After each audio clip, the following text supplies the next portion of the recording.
నమస్తే అందరికీ కృష్ణాష్టమి శుభాకాంక్షలు. ఈ కృష్ణాష్టమికి ఆ చిన్ని కన్నయ్య ఆశీస్సులు మనందరిపై ఉండాలని మనస్ఫూర్తిగా కోరుకుంటున్నానండి. ఆ చిన్ని కిట్టయ్యని ఇంట్లోకి ఆహ్వానిస్తూ చిన్ని చిన్ని పాదాలు వేశానండి. నిజంగా ఎంత బాగొచ్చాయో. ఆ కృష్ణుడే చిన్న చిన్న పాదాలతో అడుగులు వేసుకుంటూ ఇంట్లోకి వచ్చినట్టు చాలా బాగొచ్చాయి.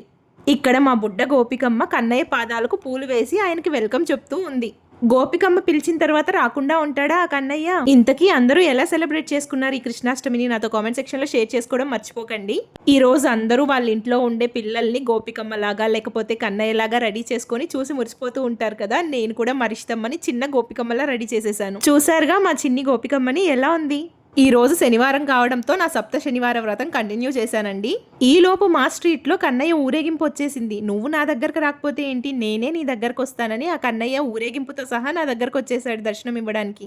నా సప్త శనివార వ్రతంలో 4th వీక్ వ్రతం కూడా కంప్లీట్ చేసేసుకున్నాను. కొన్ని రీజన్స్ వల్ల వ్రతం మధ్యలో గ్యాప్ వచ్చిందనమాట. మళ్ళీ ఈ రోజు కృష్ణాష్టమి రోజు సాటర్డే స్టార్ట్ చేయడం చాలా మంచిగా అనిపించింది. ఈ వ్రతం గురించి ఫుల్ వీడియో కూడా మన ఛానల్లో ఉంది, కావాలంటే చెక్ చేయండి. నెక్స్ట్ వీడియోలో కలుసుకుందాం. Please subscribe.